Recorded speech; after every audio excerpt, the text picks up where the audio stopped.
Et Kiku, One Piece Player, bonjour et bienvenue sur YouCard Game. Merci d'être là aujourd'hui avec moi pour un nouveau deck profil. Et pour aujourd'hui, donc je suis avec Fred. Bonjour à tous.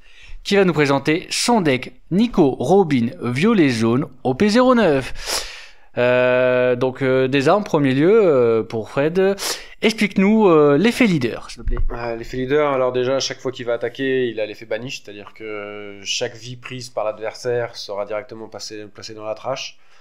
Ensuite, quand j'attaque, quand le leader attaque, on peut enlever une carte de sa main avec un trigger et gagner une donne en reste. Ce qui permet de ramp beaucoup plus vite que les decks classiques. Ok.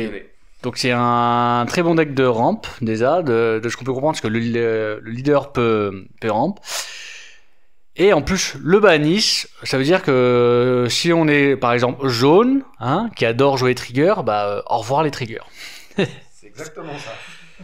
Donc maintenant, Fred, explique-nous ton deck. Et après, comment tu vas le jouer. Alors déjà, on va commencer par présenter les cartes. Donc on a la petite Nico Olvia, counter 2000, qui on play donne à ton leader Nico Robin plus 3000 de pouvoir pendant ce tour. Pareil, trigger. Donc le trigger, si ton leader est Nico Robin, pioche 3 cartes et discard 2. Donc voilà. Très, très bonne carte, toujours hard trigger. Il y a 90% du deck où il y a des triggers, forcément, puisqu'il faut un discard pour pouvoir ramp. Ensuite, on va jouer 4 Onami, counter 1000, qui on play permet de donner banish à l'un des caractères ou le leader pendant le tour. Trigger, très important aussi. KO un opposant caractère avec un coup de 5 ou moins. Très très fort, qui fait très très mal. Ensuite, on va jouer 4 Charlotte brûlées. Pareil, counter 1000, c'est un bloqueur. Et le trigger très simple, dès qu'on le prend de sa vie, on le pose sur le board. Ensuite, 4 Jaguar Dissoul, pareil, un bloqueur. Donc pour 3 5000. Le trigger, c'est si ton leader est Nico Robin, joue cette carte. Pareil, on le prend, on le pose. Ça permet de tempo, c'est très bien. Ensuite, 4 Capone BG, counter 2000. Alors, jamais joué, vous avez pu l'entendre dans d'autres vidéos. Jamais joué, trigger, super important. Mais oui, comme vous avez pu l'entendre, comme il a dit dans plusieurs vidéos, une carte qu'on a dans tous les tas jaunes, tu as forcément cette carte-là en x4. Parce que counter 2000 et un trigger qui peut te faire gagner des games. Un trigger qui sauve des vies. Ah oui. Donc le trigger, c'est on empêche le leader ou un caractère qui peut pas attaquer pendant le tour. Ensuite, on a 4 Frankie, donc 4 5000, counter 2000. Pareil, le trigger, fait ou pas fait, ça dépend des moments, on va dire. Donc trigger, pioche une carte, et si tu as une vie ou moins, tu joues cette carte. Donc c'est pour ça qu'il est plus ou moins fait. Ensuite, on a que 2 Kikunojo, qui elle, on KO, si ton opposant a 3 vies ou moins, tu ajoutes une carte du dessus de ton deck et tu la rajoutes dans ta vie. Trigger, c'est si ton opposant a 3 vies ou moins, joue cette carte. Donc c'est pas mal non plus. On pose un 6000 gratuitement qui peut attaquer le tour d'après. Ensuite, on va jouer 4 Shirahoshi, counter 1000. Elle est faite surtout pour son trigger, qui joue cette carte où on va piocher 3 cartes et tracher 2 cartes. Donc on va récupérer du counter essentiellement. Ensuite, 5 Nami. Elle, pareil, counter 1000. Donc, effet on play, on trash une carte de sa main avec un trigger et on peut KO un opposant caractère à coup de 5 ou moins. Et si on a 3 cartes ou moins dans la main, on pioche une. Ensuite, une carte que j'affectionne beaucoup, Edward Newgate, du ST. Donc, counter 1000, effet on play, on ajoute une carte dessus de sa bibliothèque, on la met dans ses vies, on regarde toutes ses vies, on remet une carte au-dessus de la bibliothèque de ses vies, et on range toutes ses vies dans l'ordre qu'on veut. Très très fort, ça sauve des parties. 4 Yamato, effet on play pareil, on additionne le nombre de vies de son adversaire et des nôtres, et on peut KO donc un opposant caractère avec le nombre de vies ou moins, sur le board adverse. Et si on a une carte, si on a une vie ou moins, on se rajoute une vie. 2. Monkey D. Luffy Rush. Donc lui, il faut retourner une carte on play. On retourne une carte down dans son down deck et il gagne Rush. 2 Ace, pareil. On ajoute une carte de son deck à sa vie. Et si on a 2 vies ou moins, on peut avoir le Rush. Très peu d'event dans ce deck, mais celui-là n'est pas des moindres. 4 You're the One. Donc celui-là counter 3000. On discarde une carte de sa main et donc on gagne 3000 pendant le tour. Et le trigger, très important. Si on a 0 vie, on peut rajouter une carte du dessus de sa bibliothèque dans sa vie et on discarde une carte de sa main. Donc un bon deck avec pas mal de triggers, l'effet leader qui rampe, des gros papas, de quoi gérer, donc assez polyvalent de ce que j'ai pu voir. Mais maintenant j'ai une question, qui paraît bête, mais que je pose à tout le monde. C'est voilà, ton deck. Là, il préfère go first ou alors il préfère go second? Parce qu'il paraît, il a pas l'air d'être très agressif, mais il a pas l'air d'être aussi très passif. Alors en soi, on s'en fiche un peu. Go first ou go second, on s'en fiche un peu. On va faire l'effet leader 2 fois maximum. Donc on va préférer quand même faire un go second. Ce qui paraît logique, on a déjà plus de donne, on a l'avantage de la draw.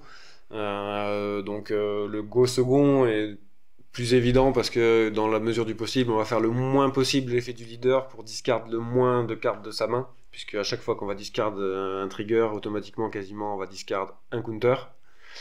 Donc ce qui peut faire mal, surtout en late game. Ok.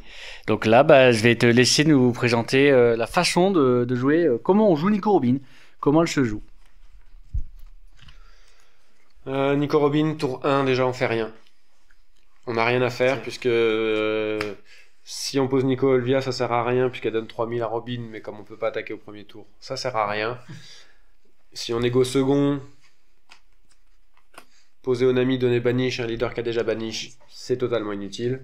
Donc on va garder les cartes en main et passer son tour. Ensuite, une fois qu'on a fait ça, hop, donc on va commencer. Donc si on est go first, tout dépend de ce qu'on a dans la main bien entendu, mais dans la mesure du possible, on va jouer un bloqueur, donc l'un des deux, et on va faire une attaque 5000. Si on a 4 donnes, on va attacher une donne, on va faire un 6000 et on va poser un bloqueur. Déjà ça permet de tempo. Même si, lorsque l'adversaire attaque, on va pas hésiter à prendre de suite la première vie pour pouvoir justement discard et faire son effet leader. Donc ensuite, on va jouer avec 5 donnes. Donc 5 donnes, on va jouer une Kiku, et encore pas évident, parce que la Kiku, on va surtout la garder pour l'effet leader. Et comme on a déjà fait l'effet, soit on va jouer une Onami, enfin une Nami, pour pouvoir nettoyer le board en face, ou Newgate. Lui, très très fort. Très très bon celui-là.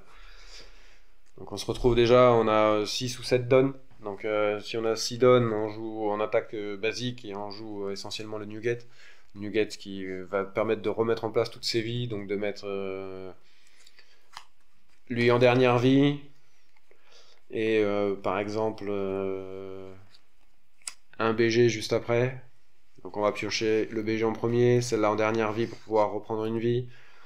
Au pire des cas, si on va prendre une Nami aussi, ou la petite. Voilà, tout ce qui va faire mal en fait à l'adversaire et récupérer si quelque part dans le malheur ou dans le bonheur, on a l'une de ces 3 cartes là dans la vie qui entre guillemets va nous servir à rien, on va la mettre sur le dessus de la bibliothèque et là récupérer au prochain tour, puisque si on fait déjà là, on est à 8 avec l'effet leader, on va se retrouver à 9 voire 10 au prochain tour, donc on va enchaîner de suite avec des gros body. Ensuite, une fois qu'on a fait ça, on se retrouve, voilà, 9, Didon ou Yamato qui va permettre de gérer un body en face, parce que l'adversaire a pas trop pris en général, il a plutôt count, à cause de l'effet leader, parce que Banish ça commence à faire mal, et donc voilà, classique, ou alors on va aller l'agresser, on va faire donne-1, ou 2, tout dépend, ça c'est chacun voit, moi je fais donne-1 seulement, puisque ça suffit. Donc rush, ou bien, vu que nous on prend des vies, on n'hésite pas à prendre des vies, on se rajoute des vies, toujours, à part Ace pour avoir le rush, à 2 vies ou moins, à 2 vies ou plus, si on a plus de 2 vies, on n'a plus de rush. Donc voilà, on va poser, on va attaquer, on va agresser, c'est le but. C'est le late game, c'est le plus important. C'est là où on va commencer à faire mal déjà quand on a posé un Nugget à 7000. On enchaîne avec une Yamato ou un Luffy. Déjà, l'adversaire comprend qu'on n'est pas là pour rigoler, quoi.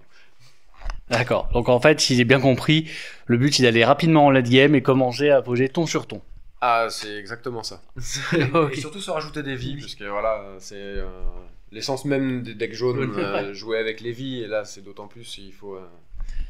Ah, si je pouvais me rajouter autant de PV avec Purple. Bon, je le fais un peu avec Big Mom 9, mais je le fais moins quand même. Je le fais beaucoup moins. Il faudrait que t'aies... Il me faudrait... 12 Big Mom 9. Et ben en tout cas, je te remercie pour cette decklist, cette façon de jouer.